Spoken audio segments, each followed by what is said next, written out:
Selamat datang di Teman Baca Podcast, teman baca RBC dimanapun berada, semoga dalam keadaan baik dan sehat ya. Kali ini kita sudah kedatangan salah satu saksi hidup, Bapak Malik Fajar, seorang wakil sekretaris satu Majelis Dikdasmen dan Pendidikan Non-Formal dari Pimpinan Pusat Muhammadiyah, Bapak Abdul Mukti. Tepuk tangannya dulu dong. Ya, terima kasih. Bapak Abdullah Mukti, teman-teman. Beda ya sama Menteri Pendidikan yang sekarang namanya. Bapak Abdullah Mukti ini salah satu murid, bisa dibilang begitu ya Pak, Ya. yang nyantri dulu sama Bapak Malik Fajar secara langsung gitu. Gimana Pak kabarnya?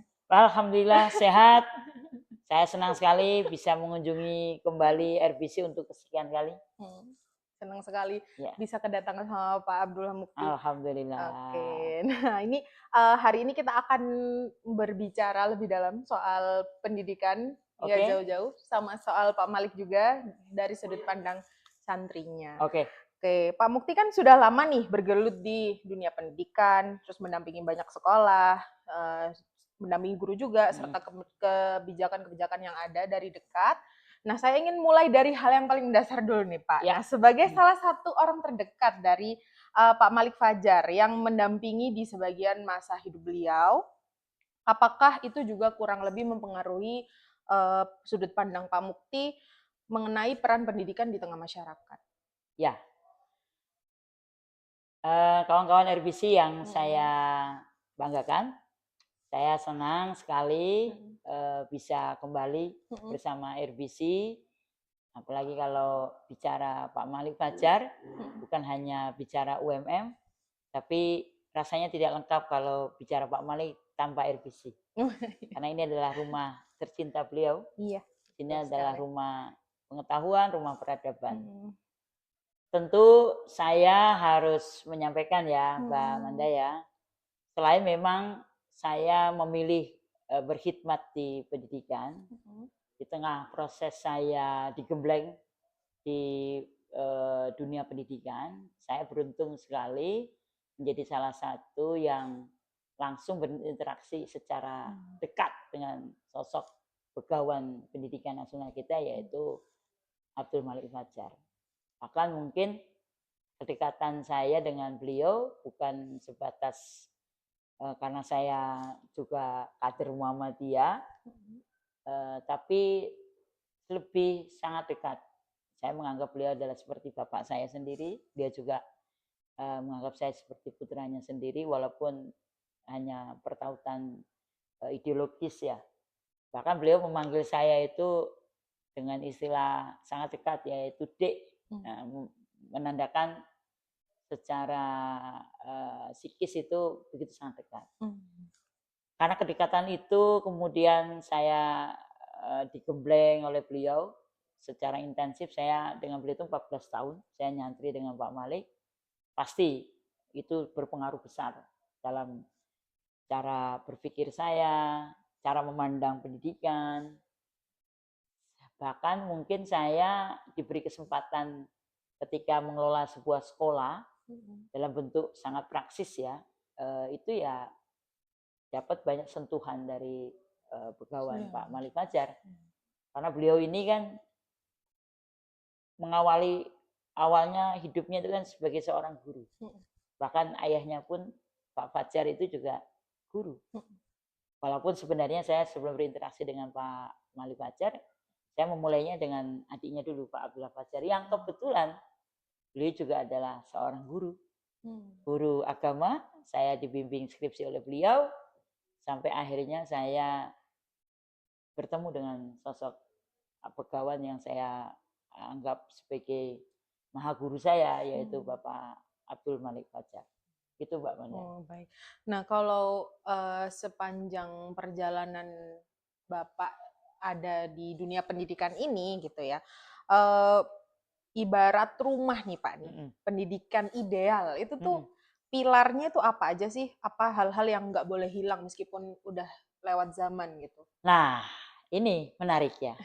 Jadi karena Pak Malik itu dia secara DNA adalah darahnya kental dengan guru, seorang pendidik ya. Beliau juga ditempa oleh pendidikan yang luar biasa. Dia juga bukan hanya secara teoretik tapi juga sebagai pelaku. Bahkan alhamdulillah beliau juga mengarsiteki arah baru pendidikan nasional yang kita kenal dampaknya sampai saat ini terasa. Yang menarik dari sosok Pak Malik itu selalu dalam berbagai kesempatan tuh Pak Malik memberikan pencerahan. Satu, pendidikan itu nggak boleh lepas dari akar, yakni kehidupan. Pendidikan itu harus basisnya adalah kehidupan. Yang kedua, tumbuh dari masyarakat. Pendidikan itu harus kontekstual, harus bisa menjawab, bisa merakit dari masyarakat yang ada di sekelilingnya itu. Ini nanti dampaknya besar. Bagaimana beliau ketika menjadi Menteri Pendidikan, dia mendorong pentingnya manajemen based education.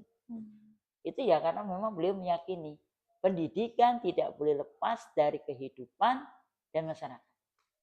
Karena memang pendidikan kita itu tumbuh di masyarakat dan dia itu sebenarnya menghidupkan jiwa-jiwa manusia untuk bisa menjawab masa depan, untuk bisa membekali hidupnya, menjawab tantangan zaman, peradaban dan kehidupan. Maka antara kehidupan dan masyarakatnya tidak boleh dilepaskan. Yang ketiga, bagaimana kita ketahui bahwa pendidikan itu harus, Pak Malik itu menekankan pendidikan itu harus berkesadaran. Karena yang disentuh ini adalah manusia yang dia harus punya kesadaran. Jadi harus ada bedanya sekolah orang yang berpendidikan dan tidak. Apa bedanya menurut Pak Malik? Ya berkesadaran itu. Kalau kita ambil dari teori pendidikan Ki Hajar Dewantara ataupun Paulo Freire tentang concentration gitu ya, tentang kesadaran. Makanya ketika beliau meramu pendidikan nasional, dia mendefinisikan pendidikan nasional itu adalah usaha sadar. Karena memang itulah proses makna sesungguhnya. Pendidikan itu membuat kesadaran seseorang. Apakah hidupnya nanti menjadi titik balik karena dia punya kesadaran, dia bisa menjawab berbagai masalah kehidupan di masa yang akan datang. Nah, yang keempat menurut saya selain kehidupan masyarakat, kesadaran, masa depan. Pak Malik itu kan selalu mengatakan pendidikan itu harus berorientasi masa depan. Tidak boleh hanya saat ini atau besok, tapi masa depan.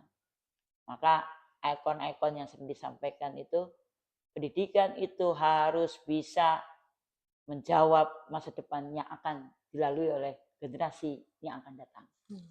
Kalau di kampus itu kan selalu dikenang student today, leader tomorrow. Nah itu kan bahasa-bahasa Pak Malik itu kan futuristik ya. Maka pendidikan harus melahirkan pemimpin. Karena ada sisi masa depannya. Dan yang terakhir yang tidak boleh dilupakan, yang sering saya dapat dari Pak Malik itu, pendidikan itu harus didesain secara humanistik. Jadi kemanusiaannya itu harus ada. Entah itu dari sisi interaksi siswa, murid, guru. Karena kan ini ekosistem kehidupan ya. Dan itu harus humanis. Dan yang terakhir, Pak Malik selalu menyampaikan pendidikan harus mencerahkan, menggairahkan, dan jangan lupa mengasihkan dan membahagiakan. Nah, maka Pak Malik itu visinya pendidikan harus bikin orang itu menjadi orang yang bahagia. Itu, Mbak. Oke, nah dari banyak pilar-pilar ini sebenarnya udah mulai panas nih ya, maksudnya udah mulai menghangat nih obrolan kita, Pak. Soal sekolah itu mengenai pendidikan, soal kehidupan, pendidikan juga soal masyarakat dan mengenai kesadaran. Aku punya pertanyaan sendiri nanti itu, tapi aku pengen geser ke ini soal sekolah dan title unggulan.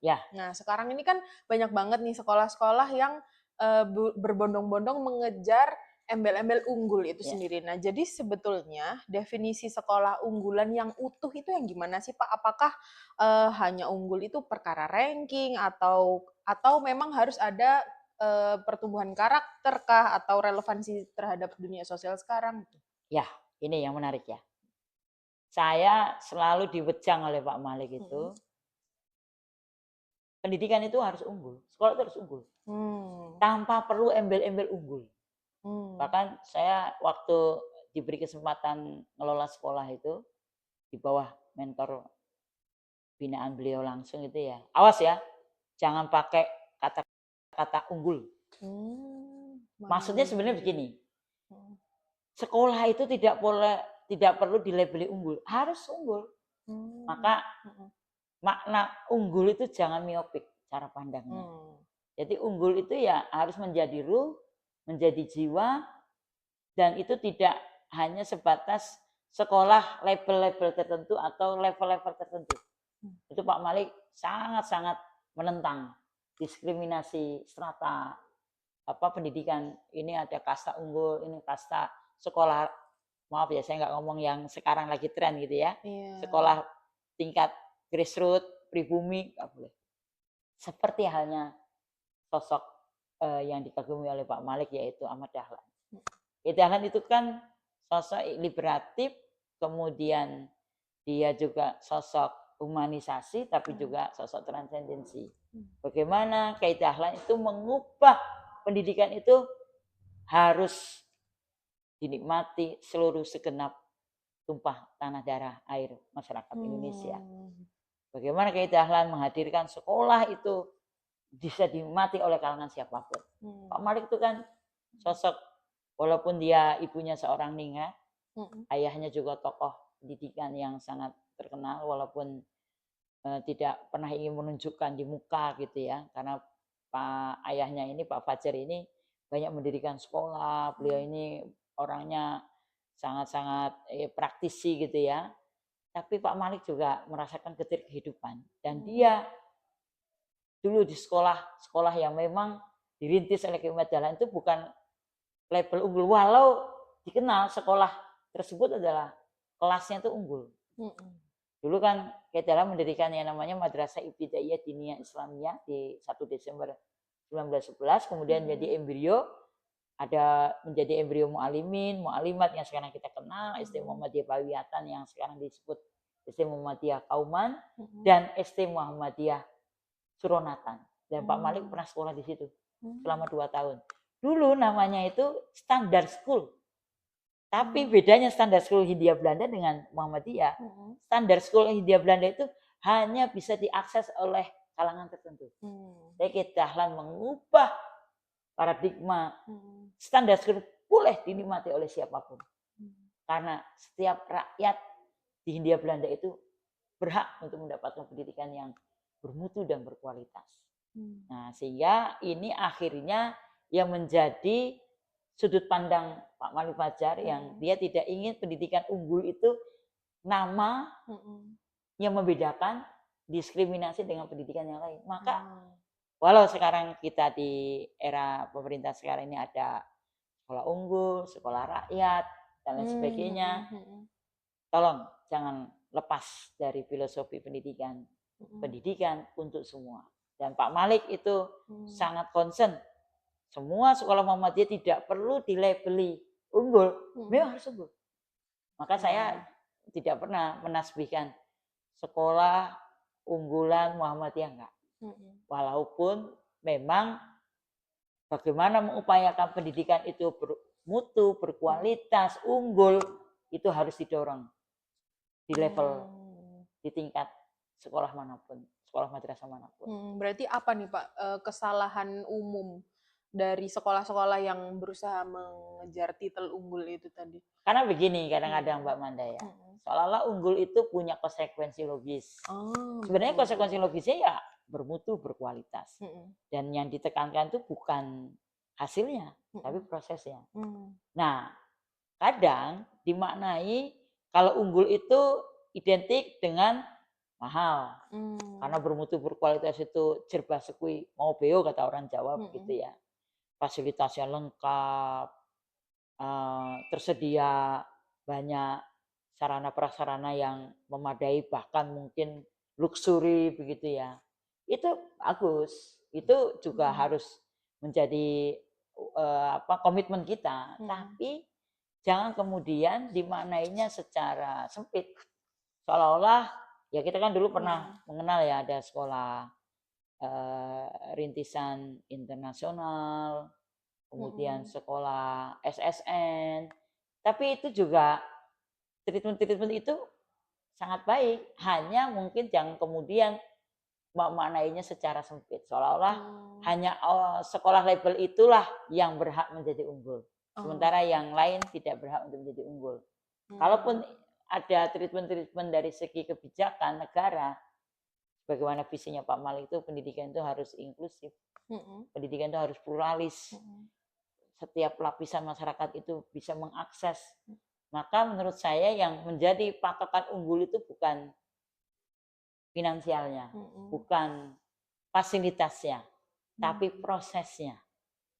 Siapapun yang memang dia punya kemampuan di atas rata-rata. Karena kan kita tahu ya, data statistik menunjukkan anak-anak yang gifted atau anak-anak yang punya kecerdasan di atas rata-rata, atau anak-anak yang jenius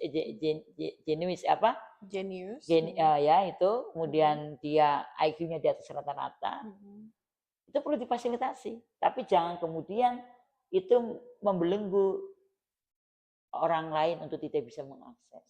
Tapi mereka juga harus difasilitasi tanpa membuat degradasi ataupun layanan pendidikan itu ada stratifikasinya. Layanan pendidikannya. Karena pendidikan itu kan proses ya, proses, maka prosesnya itu yang harus ditekankan. Gitu Mbak Amanda. Nah kalau misal dalam prosesnya menuju unggul itu tadi, yang mana bukan cuma title aja, tapi itu kewajiban sekolah untuk menuju hal itu gitu ya. Nah kalau kesalahan-kesalahan seperti merasa sudah besar, terus ada rutinitas yang berulang dan birokratis begitu Pak, atau fixed mindset dan merasa nggak ada tantangan lagi gitu dari sebuah sekolah, itu muaranya kemana? Nah, jadi gini ya, sekolah itu akan dikatakan bermutu, berkualitas, dia harus punya ruh continuous progress improvement, di mana kurun waktu dari waktu ke waktu itu dia selalu menunjukkan perkembangan kemajuan yang signifikan. Hari ini kita positioningnya, keunggulannya di bidang apa? Bertambah, multiple, tambah. Kemudian kita mendapatkan kepercayaan cukup tinggi oleh masyarakat. Nah, cuma kadang-kadang biasanya kalau sudah posisi puncak, itu akhirnya membuat pemimpin sekolah tersebut atau sekolah tersebut dia merasa sudah di puncak, tidak ada tantangan, tadi pola pikirnya stagnan, big mindset, dia udah merasa dulu kita sudah mati-matian jungkir balik, ya sudah, kita tinggal nikmati. Padahal pendidikan itu prosesnya tidak akan pernah mengenal kata tepi dan henti kalau bahasanya Pak Malik itu ya. Maka jika ingin sekolah ini tetap menjadi sekolah trendsetter, menjadi sekolah yang berkemajuan, dipercaya oleh masyarakat, tidak ada cara lain ya, dia harus transformatif. Dia harus terus mencari terobosan-terobosan. Karena Pak Malik menyampaikan begini, sekolah itu harus bisa membaca tanda-tanda zaman atau membaca tren perkembangan masa kini.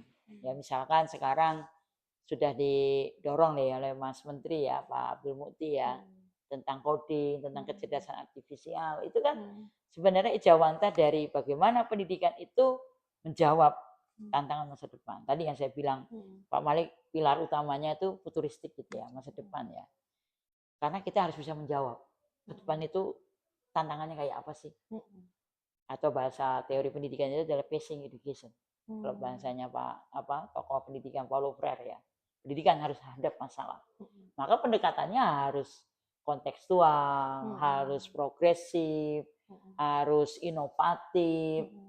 Bahkan kalau teori sekolah berkualitas bermutu tinggi itu disebut di literatur pendidikan barat itu dikenal pendidikan efektif, di mana pendidikan itu kulturnya kuat, jiwa kepemimpinannya itu adaptif terhadap perubahan, guru-gurunya itu mencari berbagai macam terobosan. Karena guru ini juga kalau tidak punya jiwa learner, jiwa untuk memperbaharui selalu pengetahuannya, wawasannya, atau growth mindset, pola pikir yang bertumbuh, wassalam sudah. Pendidikan kita akan mengalami stagnasi. Padahal yang dihadapi adalah anak masa depan. Maka dia harus selalu tadi up to date. Makanya nggak boleh kita merasa stuck gitu ya. Misalkan SD Muhammadiyah X gitu, dia leading, dia menjadi top gitu ya, on top gitu ya. Kemudian kampus kita sudah merasa on top gitu ya, nggak boleh. Justru semakin dia dalam posisi puncak, anginnya semakin kencang. Maka harus ada revitalisasi, harus ada transformasi, harus ada re-engineering kalau bahasanya saintifik begitu ya. Itu tidak hanya pemimpinnya, ya gurunya juga. Karena kunci pendidikan menurut Pak Malik itu ada dua. Satu kepala sekolah, dua guru. Kalau bahasa coachnya Pak Malik itu nggak boleh ngantuk gurunya. Awas ya, gurunya nggak boleh ngantukan, bahasanya gitu. Jadi biar selalu up to date pikirannya, segar. Karena kita menghadapi anak-anak yang masa depan itu selalu segar, on fresh. Maka pendidikan itu harus selalu ini ya, menghadirkan masa depan dan menghadirkan pembaharuan. Nah, saya mau breakdown soal hal itu nih Pak. Nah, Ya. soal kalau ngobrolin sekolah unggulan tadi itu kan pasti nggak lepas dari keinginan atau bukan cita-cita sekolah yang futuristik, yang seperti pilar-pilar yang Pak Malik pegang gitu ya. Nah, sinergi apa sih yang perlu dilakukan oleh sekolah untuk mempersiapkan hal tersebut gitu, menjadi futuristik dan bisa membaca masa depan? Nah, tadi kan saya sudah kasih clue ya. Pilar pendidikan Pak Malik itu selain masa depan kan tentang ini ya, masyarakat atau kehidupan ya. Di mana masyarakat dan kehidupan itu tidak berdiri sendiri. Ada interaksi, ada sinergi, ada peran serta banyak pihak. Intinya adalah kolaborasi dan sinergi kalau kita simpulkan. Dan terus kemudian Pak Malik mengembangkan manajemen berbasis sekolah. Manajemen best management school gitu ya, atau dulu disebutnya MBS ya, bukan Muhammadiyah Boarding School ya. Nah, itu artinya pendidikan tidak serta-merta berdiri sendiri. Dia tidak boleh seolah-olah pendidikan itu lepas dari kehidupan sosial masyarakatnya, dia tidak boleh merasa menjadi menara gading. Maka pendidikan itu harus bisa merengkuh, bisa merangkul, bisa memberdayakan, melibatkan, dan mengikutsertakan. Pak Malik itu mengatakan 3M. Dan itu saya praktekkan betul. Bagaimana sekolah, pemimpin, sivitas akademika di sekolah madrasah perguruan tinggi itu harus melibatkan, mengikutsertakan, dan memberdayakan. Dan tentu untuk itu ya sekolah yang baik itu ya dia mampu mengajak peran serta banyak pihak. Kita dulu kenal ada link and match untuk sekolah-sekolah yang berbasis industri, SMK lah katakanlah. Dia harus bisa bergandengan tangan dengan industri karena terkait dengan kerja. Nah, ada buku yang menarik, Pak Malik sering menyampaikan di berbagai kesempatan, School for Work, Education for Self-Help. Dan itu nggak bisa sendiri. Maka kemudian ini terus dikembangkan menjadi sekolah vokasi. Dan Pak Muhajir sebagai murid Pak Malik juga itu selalu mendorong vokasi itu menandakan sekolah itu harus bisa pentahelik, berbagai lini, berbagai sektor dari hulu ke hilir itu harus dilibatkan. Dan saya merasakan ketika saya buat perubahan di sekolah itu dalam kurun waktu 10 tahun, itu ya kalau tidak ada sinergi kolaborasi nggak mungkin bisa cepat untuk melakukan perubahan atau transformasi. Karena memang pendidikan itu nggak bisa lepas dari berbagai pihak. Nah, maka kan kita dikenal dengan ekosistem. Kalau kita tarik lagi lebih dalam, pendidikan itu tidak lepas dari tripusat pendidikan, di mana tidak hanya sekolah, tapi juga masyarakat dan keluarga. Itu satu kesatuan yang tak terpisahkan. Itu menandaskan pendidikan harus bisa tadi melibatkan, mengikutsertakan, dan memberdayakan warga, masyarakat, dan sekolah. Saya juga baca literatur beliau soal kebijakan broad-based education, BBE itu yang melibatkan life skills dalam pendidikan, terus kemudian pelibatannya dengan komunitas dan masyarakat sekitar, sehingga siswa itu bisa langsung terjun gitu ke masyarakat kan, entah dalam profesi, entah dalam kehidupan sehari-hari gitu ya Pak. Nah, tapi kalau dalam praktiknya kan tadi kita ngobrolin hal itu, si konsep dari BBE ini itu sangat amat bermanfaat gitu ya. Tapi dalam prakteknya nih, sekolah nih kayak gimana situasinya? Nah, makanya kalau kita ingin bisa tadi menerapkan manajemen berbasis sekolah, BBE tadi, ya broad based education, itu kuncinya sang nakoda pendidikan kita, sekolah kita itu dengan guru itu harus betul-betul memastikan setiap yang dilakukan itu tidak melepaskan dari stakeholder. Siapapun itu. Sekecil apapun yang ada di lingkungan itu bisa kita libatkan. Kalau dulu Pak Malik itu kan istilah di kampus itu ada dosen takmir, ada guru ahli, ya. Kemudian sesekali mengajarkan ke Muhammadiyah itu yang menjadi gurunya itu adalah guest lecturer-nya itu adalah ketua ranting, tokoh Muhammadiyah. Karena pendidikan itu bicara kehidupan, bicara masyarakat. Dia tumbuh di masyarakat. Maka saya sering disampaikan oleh Pak Malik, sekolahmu harus tumbuh berangkat dari masyarakat sekitar. Karena itulah makna pendidikan. Pendidikan nggak boleh lepas. Makanya kan terus dikenal sekarang dengan istilah konsep strategi pembelajaran berbasis masalah, berbasis masyarakat, berbasis kehidupan. Ya karena memang pendidikan itu nggak boleh tercerabut dari sisi kehidupannya. Ya artinya nggak bisa lepas dari interaksi sosial masyarakat, stakeholder, pentahelik, semua yang mereka punya peran andil untuk bisa memajukan sekolah, madrasah, perguruan tinggi, itu harus terlibat, dilibatkan, dan yang tidak kalah pentingnya adalah berdampak. Yang sekarang dikembangkan oleh Pak Wamen ya, Pak Menteri Pendidikan Tinggi juga ya. Ya itulah pendidikan. Nah, saya jadi penasaran nih Pak, kalau dalam ekosistem pendidikan masa depan yang menganut hal seperti itu gitu, nah berarti yang perlu diperkuat ini peran yang mana? Apakah guru kah, orang tua kah, sekolahnya sendiri secara institusi, atau komunitasnya? Semuanya. Semuanya dalam porsi yang sama, harus sama-sama kuat? Harus jalan beriringan.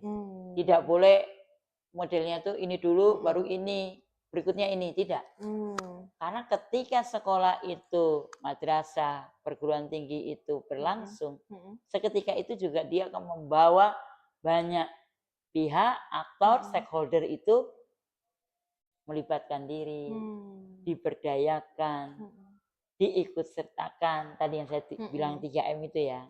Maka itu tidak kemudian tahapannya gurunya dulu. Ya nggak bisa lepas.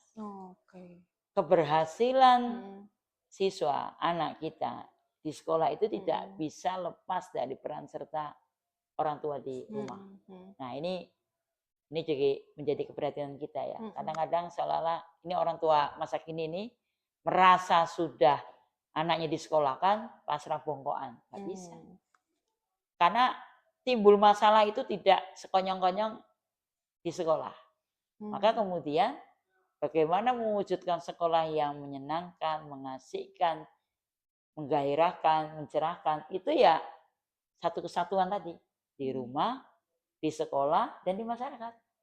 Jangan sampai di rumah dia mengalami tekanan, di sekolah mengalami penderitaan, di masyarakat dia juga dapat label yang tidak positif, lengkap sudah penderitaan dia. Bagaimana akan menjawab masa depan? Maka saya sangat appreciate dengan gagasan pendekatan yang sedang didorong oleh Pak Menteri, Pak Abdul Muti. Pentingnya proses pembelajaran mindful, meaningful, dan joyful. Karena itu bukan sebatas orkestrasi pendidikan di kelas. Pendekatan pembelajaran, iya betul. Tapi pendekatan pembelajaran mindful, meaningful, joyful itu bukan hanya di kelas, tapi di masyarakat. Jadi tidak hanya peran serta sentral kepala sekolah, guru, sepihak, tapi nggak lepas dari orang tua, dari masyarakat. Maka kan sekolah yang dia bisa menjawab tantangan masa depan itu diantaranya siapa yang bisa melibatkan banyak pihak untuk ikut bersama-sama mewujudkan sekolah yang berkemajuan. Maka konsep kepemimpinannya kan bergeser, tidak lagi otoritas, tapi how to create influence to each other. Bagaimana peran pemimpin sekolah, katakanlah kepala sekolah, atau guru kan juga pemimpin, dia menjadi pemimpin di kelas, itu dia bagaimana bisa mengajak, mengikutsertakan stakeholder yang ada. Karena ilmu sesungguhnya itu bukan ilmu di kelas, ilmu di buku, tapi di kehidupan.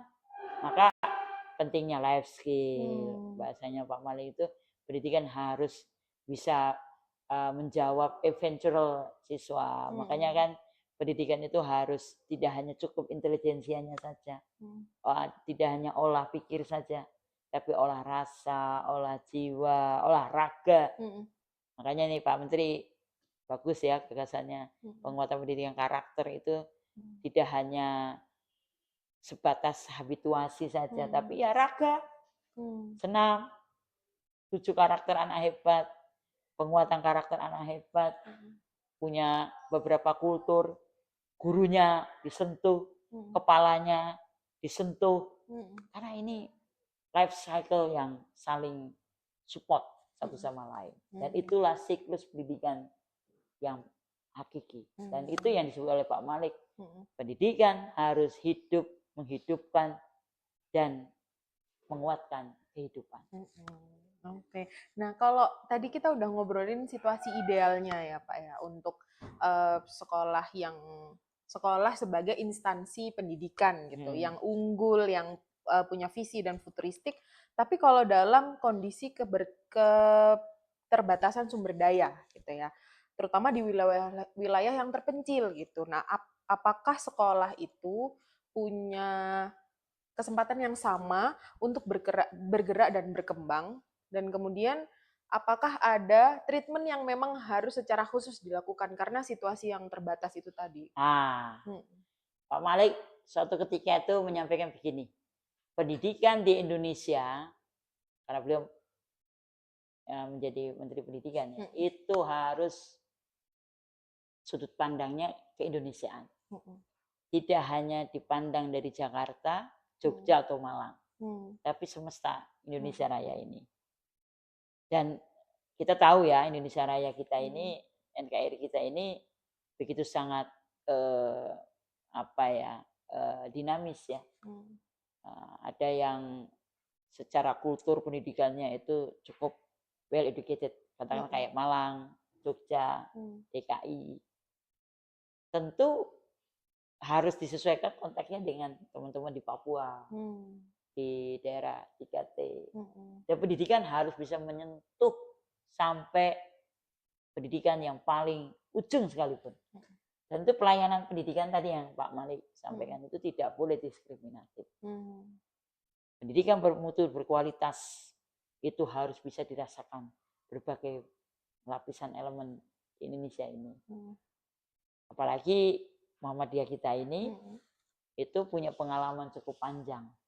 Bagaimana pendidikan di Muhammadiyah hadir tidak hanya di Jogja, tidak hanya di kota-kota besar, tapi sampai ke daerah-daerah yang paling dalam. Bahkan kalau perlu ketika di tengah hiruk pikuk masyarakat yang tidak mayoritas sekalipun, misalkan sebut saja di Papua, di Kupang, NTT, itu ya walaupun bukan mayoritas Muslim, Muhammadiyah bukan menjadi mayoritas di sana, itu ya bisa diakses. Bahkan yang menarik kan banyak masyarakat yang mayoritas di sana mendapatkan kontribusi Muhammadiyah yang sangat luar biasa. Sebut saja di Papua, di Kupang, yang notabene 85% siswanya itu dari kalangan bukan Muhammadiyah, atau bahkan mungkin bukan hanya dari kalangan Muslim saja. Saya kemarin belum lama dari SMA Muhammadiyah konservasi Manowari misalkan. Kita sedang menggagas tentang itu ya, di isunya lingkungan di Papua Barat. Kemarin baru buka, siswanya 62, itu 85% siswanya bukan dari kalangan kita, dari Papua, bahkan bukan Muslim. Tapi nggak apa-apa, karena memang pendidikan itu untuk semua. Jadi kita jangan miopik. Nah, maka tadi kembali ke konteks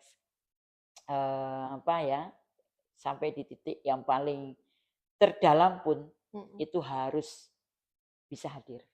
Begitu. Apalagi Pak Malik, beliau punya nilai-nilai universalnya itu adalah pluralis, inklusif.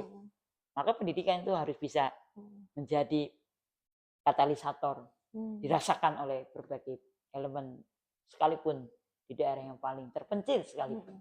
Gitu. Oke, nah sebagai pertanyaan terakhir saya nih Pak, nih ada nggak sih Pak pesan buat siapapun yang hari ini tuh sedang berjuang di dunia pendidikan, baik guru, kepala sekolah, orang tua, atau bahkan komunitas akar rumput, dari Pak Mukti?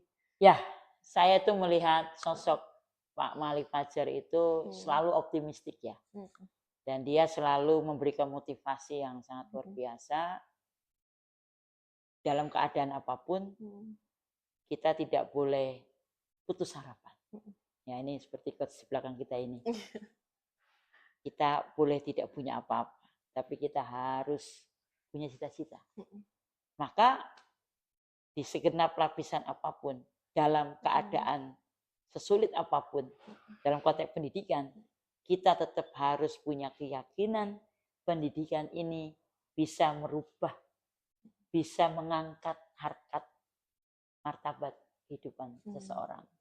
Bukan sebatas pendidikan dimanai instrumentatif. Maka saya ingin mengajak Pak Malik Fajar selalu memberikan suntikan keyakinan, suntikan motivasi yang kuat, suntikan bahwa hidup ini harus bermakna, kita harus bisa berkontribusi sekecil apapun. Kalau bahasanya itu harus tetap menjadi lentera. Kita harus bisa memberikan banyak kontribusi yang bermanfaat untuk sekitar kita. Maka saya ingin mengajak Pak Malik selalu optimistik. Ketika beliau dulu punya pengalaman membesarkan institusinya yang dalam keadaan tidak punya apa-apa, akhirnya bisa menjadi inspirasi, bisa menjadi role model, bahkan menjadi yang terbaik. Saya juga merasakan dulu ketika menangani sekolah dibimbing Pak Malik, bermula dari muridnya hanya sangat-sangat terbatas, bahkan mungkin seolah-olah divonis tidak akan punya masa depan, sekolah masa depan suram, madesu. Tapi beliau memberikan kekuatan. Kalau kita sungguh-sungguh pasti bisa. Nah, ini yang harus menjadi entry point kita. Seberat apapun masalah yang kita hadapi, tantangan yang kita hadapi, karena bangsa kita ini juga menghadapi banyak tantangan, kita harus optimistik. Karena sebenarnya pendidikan kita ini bukan bicara akan, tapi sudah berjalan. Mm. Maka ya siapapun itu, apalagi bagi para penggiat pendidikan yang saat ini di daerah terpencil, sekarang dalam kondisi yang seolah-olah tidak punya harapan, masa depan, kemajuan, mutu kualitasnya, pasti bisa kalau kita mau. Apalagi kalau kita meneladani sosok Pak Malik Fajar. Ya, waduh, luar biasa sekali, banyak hal-hal yang hal baik yang bisa saya tangkap, dan semoga teman baca RBC di luar sana juga bisa menangkap hal itu. Sekali lagi buat orang tua, guru, tenaga pendidik dimanapun berada, semoga selalu ada nyala lenteranya ya untuk terus menghidupkan pendidikan di manapun teman-teman berada di Indonesia ini. Amin, amin, Terima amin. kasih banyak Pak Sama-sama. Muti sudah mau meluangkan waktu. Terima kasih banyak sudah hadir di RBC ini. Semoga banyak hal baik yang bisa teman-teman dapatkan. Terima kasih. Sampai jumpa kembali di episode selanjutnya. Bye bye.